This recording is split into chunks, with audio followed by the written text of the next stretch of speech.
panpsychism? Panpsychism. Tell me more. Well, we've spent several decades now. What's the motivation for panpsychism? I think we've spent several decades now trying to explain consciousness in terms of completely non-conscious processes in the brain, and in my view we've got precisely nowhere with that project. And so what the panpsychist proposes is we try and explain complex forms of consciousness in the human or animal brain in terms of simpler forms of consciousness, where those simple forms of consciousness are then postulated to exist as basic features of matter, perhaps basic properties of fundamental particles. So it feels a bit wacky and new age, but I think we should judge a view by not by its cultural connotations, but by its explanatory power. And I think the attraction of panpsychism is it gives us a way of integrating consciousness into our scientific picture of the world, and in a way that avoids the deep difficulties that plague the other options, such as materialism or dualism.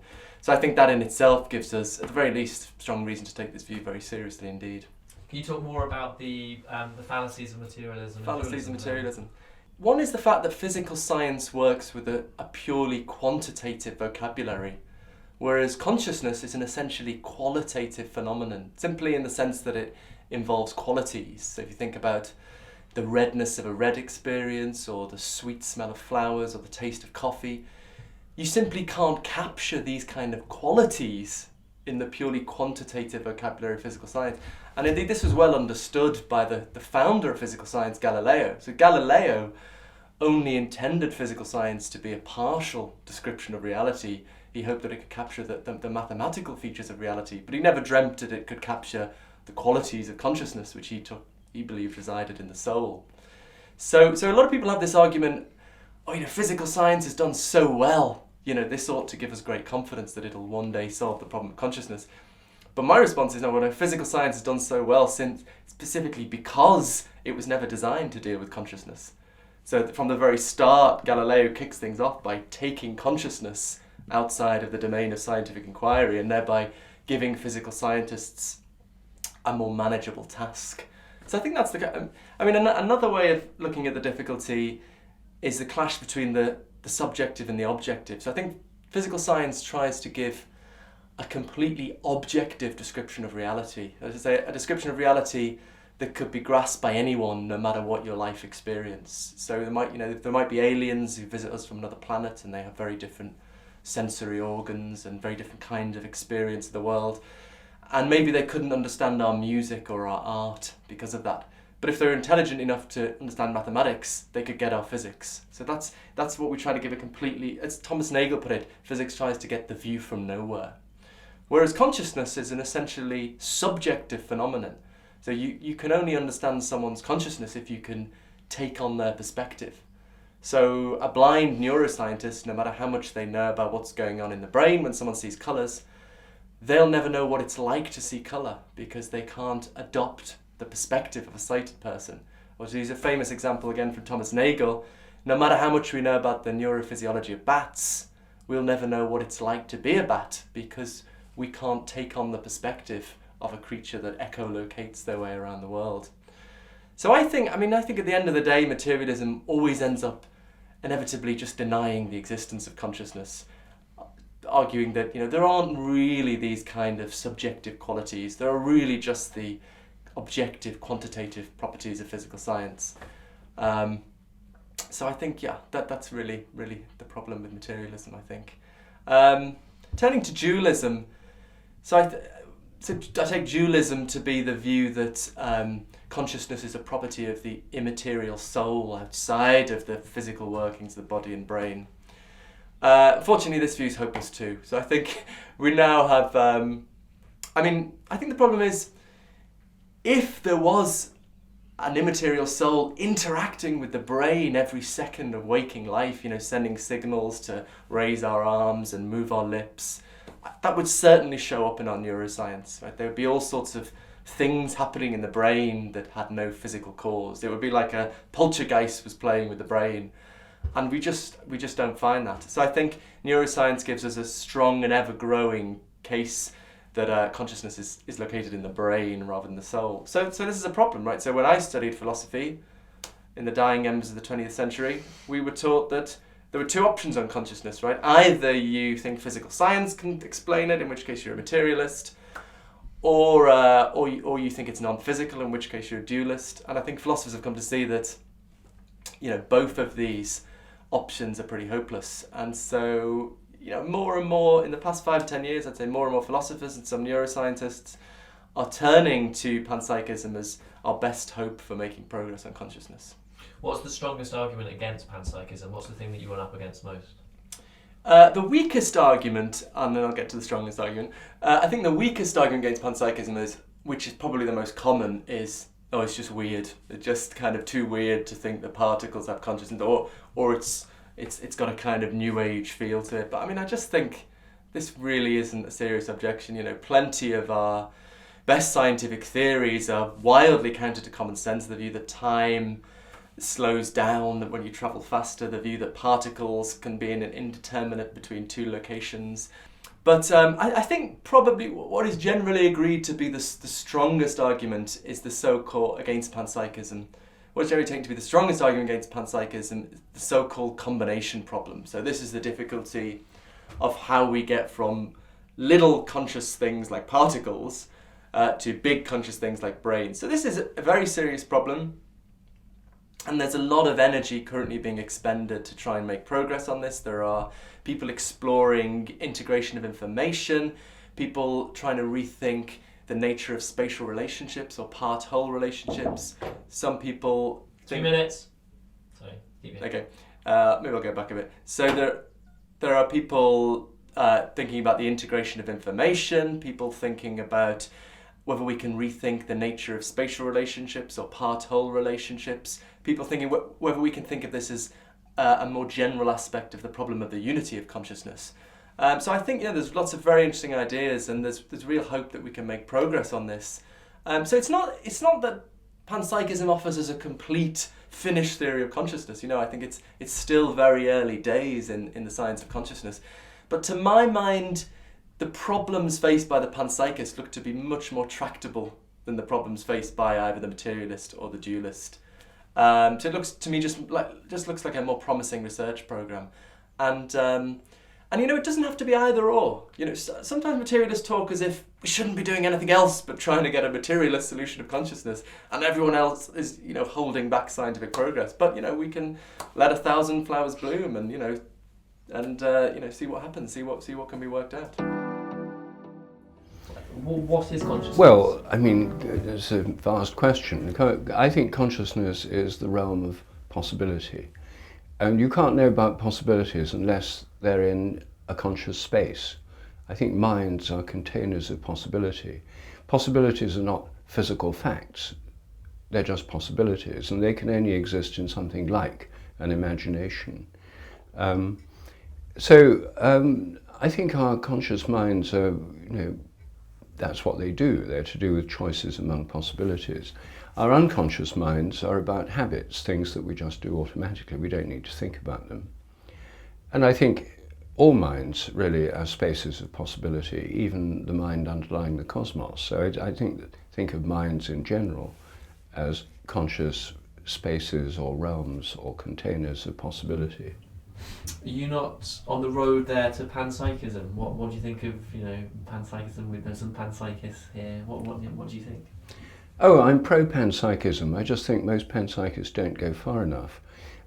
Most panpsychists talk about the consciousness or minds of electrons or protons and atoms and things like that, which is fine. The reason they do that is because they're trying to explain how we come to be conscious.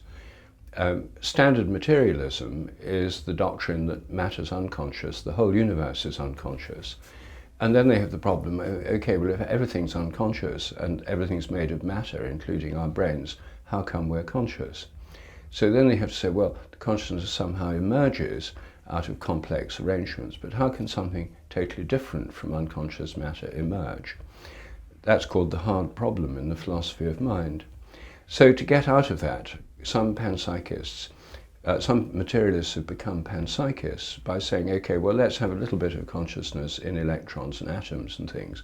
So consciousness can emerge from something that has a much, much lower grade of mind or consciousness even in subatomic particles. And therefore we can overcome the problem of how something different it's a difference of degree, not a difference in kind, the emergence of consciousness in human brains. So I think that's fine, I don't have a problem with that, but the question I then asked them was, well, what about the sun? The sun is a self-organizing system. What does the sun think about? What's the mind of the sun like? I think the sun's conscious, and indeed the entire galaxy and the whole universe. So I'm in favour of panpsychism, but pan means everywhere, psyche means mind. I'm in favour of panpsychism. I just think it's much too limiting to confine it to the realm of subatomic physics. So consciousness is not an emergent property of material. Well, emergent property, I mean, what does it mean? It means that something comes from something that wasn't there before. It's a way of conjuring something out of, like a rabbit out of a hat. You see, there are three main ways of thinking about it. One is top-down. The whole universe is conscious, and even before there was any matter, there was consciousness or mind. And the evolution of matter in the universe is the universe has lower and lower levels of consciousness as it evolves. The Big Bang, the entire universe is one system, one mind, as it were. Then the fields of physics and things separate out, and stars and galaxies and whatnot. So then you have the emergence of many forms of consciousness, and then on life on Earth you have, I dare say in biology, there is an emergence of higher forms of consciousness. I mean, we have more than a worm or a bacterium. So in that area, then you could say that there is a kind of emergence. But the top-down consciousness means you start with consciousness and it goes down from above, as it were. The bottom-up materialist theory is you start from subatomic particles and atoms and you work your way up. And then you have to say, well, it emerges. But you could just as well say it descends. The third position is to say, well, it's both. There's a sense in which there's an emergence or an appearance of higher levels of complexity with more complexity. But it's not that it was not there before. I mean, after all, our evolution has happened on the planet Earth, within a galaxy. And what if the whole galaxy and what if the whole solar system are conscious? And what if Gaia, the Earth, is conscious? Then our consciousness has appeared within much larger conscious systems. So, these are philosophically different ways of looking at it. There's a prejudice in modern science in favour of materialism and reductionism and bottom-up explanations. But that's really a kind of philosophical fashion. It's not the truth. How long has it been the fashion, and how much further do you think it's going to be the fashion? Well, it's been the fashion since the late 19th century. Science became dominated by materialism in the late 19th century. And in many ways, our views of matter have changed since then. They had an old classical physics view of matter as little atoms, as little billiard balls. Quantum theory changes that very radically. And they didn't know about the galaxies beyond our own, or the Big Bang, or modern cosmology. So all these things have changed, but the philosophy of materialism is sort of locked in a 19th century worldview. And of course, you can have an updated materialism. In a sense, panpsychists are trying to update materialism, but as soon as you admit psyche or mind into matter, then it's not really materialism, it's really a form of animism. Animism is the belief that the whole of nature is alive, and the whole universe is like an organism, not a machine. I think that's a much more reasonable view myself. So what we're at the moment in is a kind of conflict between old-style materialism and a kind of animism or panpsychism struggling to get out. And so far it's only got as far as atoms and molecules. But one reason I like to ask panpsychists about the consciousness of the sun is that I think they're on a slippery slope. And I'd like to push them down it a bit faster than they go on their own. And discussing the consciousness of the sun is a very good way of accelerating this slide down the slippery slope into a full-blown animism. It seems to me like there's a... What's the basic definition of consciousness then? What is this thing that materialists and animists are kind of scrapping over? Well, I mean, there's hundreds of definitions, but it's to do with awareness, And as I said to start with, possibility. That's my own definition. It's about a realm of possibility. They would say it's about perception, awareness, algorithms in the brain. You know, as soon as you get into modern cognitive neuroscience, then the brain is a computer, consciousness is just the software programs running it. But they, of course, needn't be conscious. In fact, they're not conscious. So in the materialist philosophy of mind, consciousness is either an epiphenomenon that does nothing, like a kind of shadow of physical activity in the brain. It has no role, and there's no free will, it doesn't actually do anything. That's the majority view. Or else it's an illusion produced by brains because it might have some conceivable evolutionary advantage, but it still doesn't do anything. The problem is that to call consciousness an illusion doesn't explain it, it presupposes it, because illusion is itself a mode of consciousness. So philosophers of mind in the materialist school go round and round in circles like dogs chasing their tails, trying to explain it, never succeed. And any one of them comes up with a theory, another one will point out the flaws, and they come up with their own, and the other one will point out the flaws in it. And that's why it's called, the very existence of consciousness is called the hard problem. It seems to me a major part of that is just the limitations of language, of a word to adequately describe a phenomenon, in a way.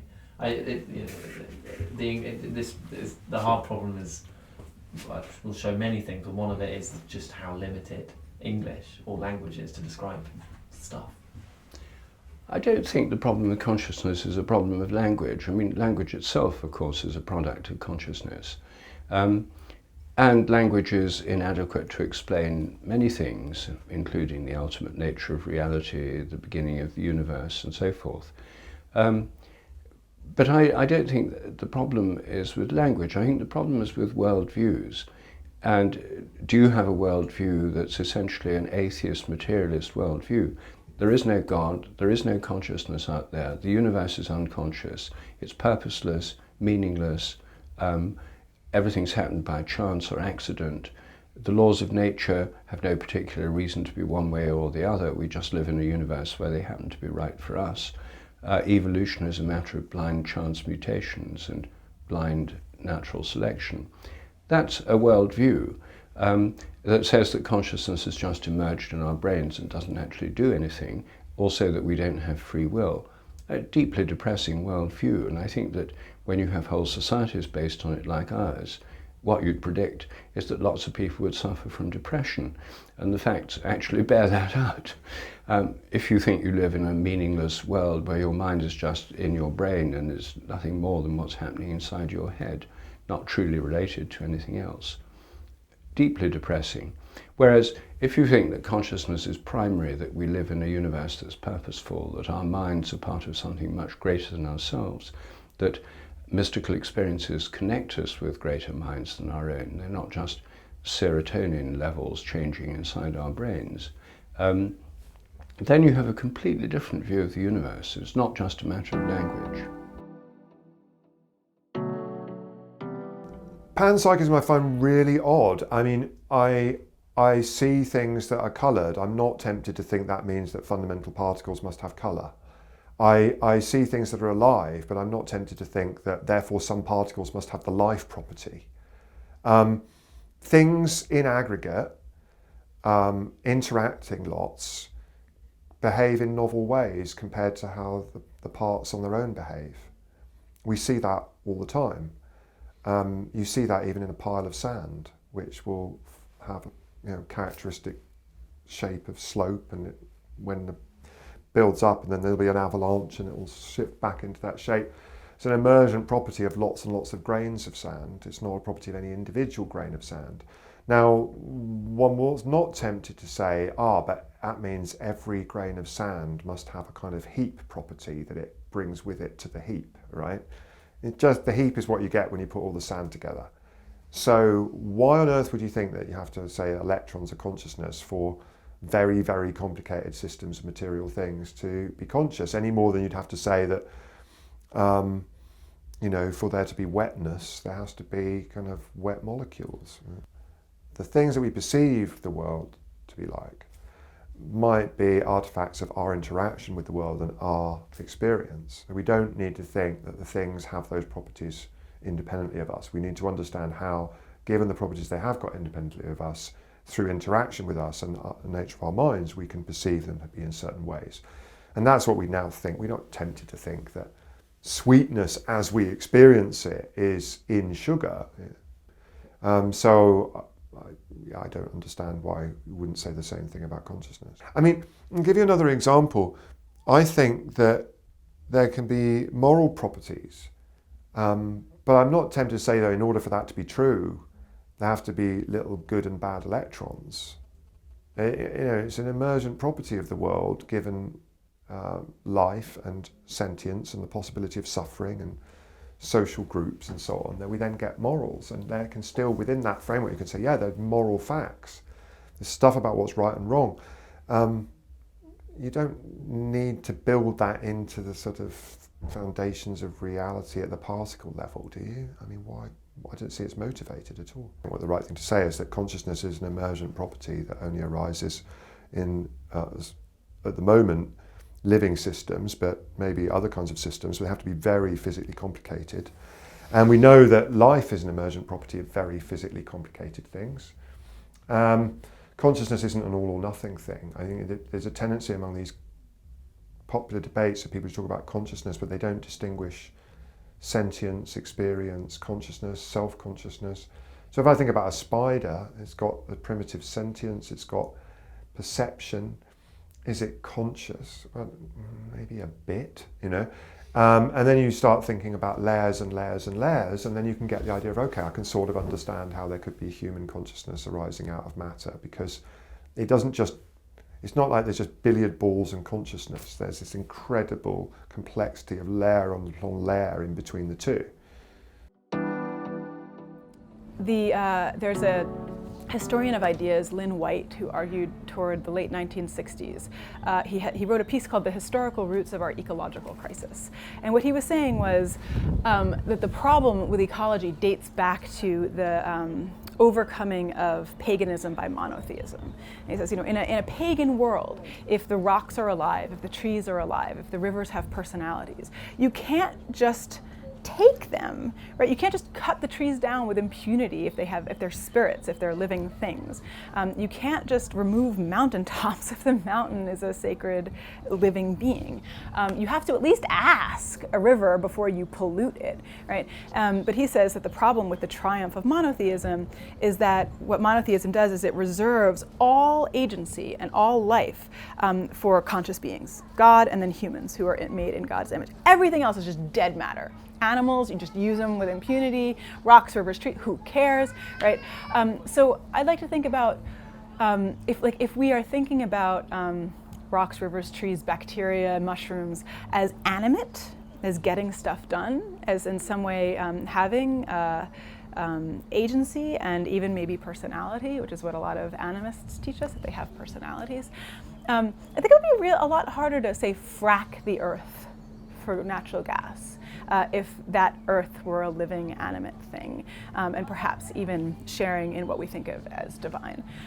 So that's kind of the hope. The hope is to sort of reanimate the landscape. I'm not the first person to do this. There are new materialist philosophers who are doing this constantly, who are sort of cobbling together different ontologies to see the way that we can think of even like lead and steel as animate, and certainly that what we call the landscape as animate.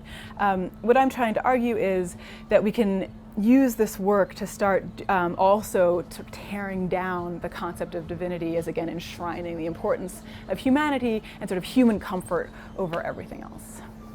And would you go as far as seeing consciousness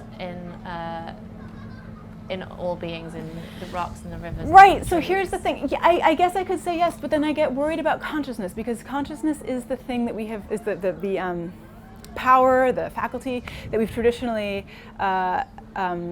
reserved for human beings, right? So I can see the sort of generosity in saying, look, not only are dolphins and dogs and whales conscious, but also rocks and rivers and trees are conscious, particles are conscious, quarks are conscious, things like that. But I worry a little bit about the way that that kind of remakes the whole universe in the image of the human. So I'd like to talk, I guess, a little more about them having like personality or agency, or animacy, which feels a little less like it's taking the stuff that is supposed to distinguish us and then seeing ourselves everywhere in the universe. But sure, that's the position known as panpsychism, right? The idea that everything down to the level of the quantum has a kind of consciousness or proto-consciousness. I affirm the sort of panpsychic viewpoint as helpful and as useful. I guess I just worry that it then ends up reestablishing a kind of chain of being where photons and electrons have a kind of like primitive consciousness, and then bacteria have like a little more consciousness, and then who knows about viruses, maybe they have a little more, and then you work your way up and you work your way up and and then finally humans have like serious consciousness, right? You get that same establishment of that hierarchy of being if you're trying to see consciousness all the way down. So that would be where I would depart from the panpsychics.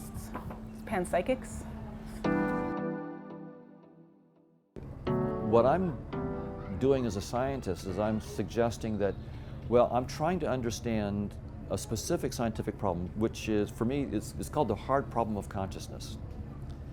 And I'm trying to think of a theory of reality that will allow me to solve this hard problem of consciousness. The problem is this. We have a lot of interesting data that gives us correlations between certain kinds of brain activity and certain conscious experiences that we have. So for example, we know that if I take a powerful magnet called a transcranial magnetic stimulator and touch it to a part of the skull that's just next to an area called V4, and if I inhibit my neural activity in that area, immediately all color will drain from the left part of my visual world. I'll just see shades of gray. I'll still see color in the right part of the visual world, but not in the left. Then you turn off the magnet and color comes flowing back in. So there's this very interesting correlation between interference with neural activity in the right hemisphere and loss of certain kind of conscious experience in the left visual world. We can do that with motion. If I put this stimulator over an area called V5, I can turn off my ability to experience motion in the left visual field. And it turns out that in the science of cognitive neuroscience, we've discovered scores, maybe hundreds of these kinds of correlations. So correlations are the raw data. This brain activity is correlated with that conscious experience. And of course, correlations are not a theory. Rooster crows are correlated with sunrises, but that's not a theory. For example, does a rooster crow cause a sunrise? Well, no. We would tend to think it might go the other way, but it's hard to go from correlations to a genuine theory of what's causing it. You might say, well, so for example, we know that brain activity that we can measure with EEG, electroencephalograms, we can predict your choices that you'll make in certain cases, your free will choices, 7 seconds before you can tell me what you're going to choose. So here again, brain activity is cleanly correlated with your experience 7 seconds later of a choice that you're making. So here again, we have this correlation. And in this case, you might say, well, okay, here, clearly the theory is the brain activity came first, the experience of feeling like you had a free will choice came a few seconds later, so clearly the brain activity had to cause it. And that's too quick. Another example, counterexample is, if you look at a train station, a bunch of people assemble at the train station. A few minutes later, the train appears. Did the people coming to the train station cause the train to appear? No, they didn't. So even though the correlation is tight, every time a group of people appears, a train appears a few minutes later, it's not the case that the people appearing caused the train to appear. There's some third entity, namely a train schedule, that's coordinating both. So we have to be very, very careful. When we have correlations, that's not the same thing as a theory. And then the final example is, you might say, well, look, when you actually take that magnet and stimulate area V4 or inhibit it, you're intervening. And by intervening, we can actually figure out what's causing what, right? So you turn off V4, color goes away. Surely that shows that V4 causes the color experience. And that's also too fast. If I'm in a virtual reality game like Grand Theft Auto and I've got a steering wheel, I can say, look, I can intervene. I can turn the steering wheel to the left. That will make the car turn to the left. Therefore, the steering wheel is real and it really does have an effect on a real car. No, it's not. There's, again, a hidden reality of diodes and resistors, all the circuits, that's mediating this. We only have the fiction of intervening and a fiction of causality. So the problem we have in the hard problem of consciousness is this. Scientists have gotten dozens, maybe hundreds of these tight correlations. We do not have a theory. We cannot explain why neural activity is correlated with conscious experiences. And in particular, we cannot, for a single conscious experience, like say, by conscious experience, I mean something really simple, like having a headache, experiencing color, the taste of vanilla. The theories that are proposed are basically only believed by the graduate students of the professor who proposes them. And no theory that's been proposed can even predict or specify the conditions for a single experience, like the taste of vanilla. So if you think that neural activity causes the taste of vanilla, precisely what neural activity is causing the taste of vanilla and how does it do it? No one has any idea. Or if they say that neural activity is identical to the taste of vanilla, then as a scientist I want to say, okay, tell me with mathematical precision what exactly is the neural activity that's identical to vanilla and why is it identical? I mean, anybody can say anything. I can say the moon is identical to blue cheese and just stipulate it. Presumably, you need to give me some reason why I should believe in the identity. So they can't specify the identity and much less say why the identity should be plausible. So that's the problem that we've got. It's a really deep, open, scientific problem. And it's very personal. We all have conscious experiences. We would like to understand and we also have brains. We'd like to understand what's happening here. Why are these correlations there? Where do you stand in relation to panpsychism then? If we ended on physicalism, that's the obvious kind of opposite theory to physicalism. So panpsychism is an interesting theory. There are a couple versions of it, and when I talk to different panpsychists, they will say, no, that's not my version. So I'll talk about two different versions of it. So in one version, it's more dualist. So an electron really exists, and it really does have physical properties, whether or not it's observed, like position, momentum, and spin. But in addition, it has a unit of consciousness. And when an electron and a proton get together, then somehow the unit of consciousness from the electron and the unit of consciousness from the proton have to interact to create the consciousness of the two coming together, right, into hydrogen, say. So that's one theory. It's dualist, and most scientists don't like dualism, right? So most scientists would just not even go there. It may, it's not that it's wrong. It's just that we try to come up with the simplest theory. So another version of panpsychism that some people talk about, in some sense, is what you would just say, well, what I was already saying, that the fundamental nature of reality just is consciousness. And some panpsychists that I've talked with will say, when I talk about all these conscious agents, the word agent makes it sound like there's all these selves and personalities and so forth, and I'm not trying to imply that. I'm just saying that there are these elementary perceivers that can have experiences and take simple actions. In the mathematical model, I don't assume that there's a self. I don't assume intelligence, problem solving, creativity, memory even. But what I can show mathematically is from the network of these simple conscious agents, I can build networks that simulate selves, that simulate intelligence, that have memories and so forth. So that version, if that's what people mean by panpsychism, then it's equivalent to what I'm saying. But I like to just call my theory conscious realism, because I want to be very, very clear that I'm saying that consciousness is fundamental, and I'm proposing, I don't know what the truth is. I'm just a scientist. I'm just proposing a bold hypothesis that consciousness is fundamental and it's real. Now, if that's false, it's false, we'll find out. But the idea of science is to be precise and bold so that we can precisely find out where we're wrong. So I'm making a precise and bold hypothesis, and it's mathematically precise. I've published it, so any scientist can go out there and say, this is what's wrong with the mathematics. But that's the whole goal. Of course I'm probably wrong. I don't think any scientific theory I've read so far is correct, including general relativity and quantum field theory and so forth. They're brilliant, they're wonderful tools, we should study them, they're the best we've got so far, and they're almost surely deeply wrong. And so the same is true of my theory. I won't say it's brilliant, but I'll say it's probably deeply wrong, at least it's precise. For more debates, talks and interviews, subscribe today to the Institute of Art and Ideas at IAI TV.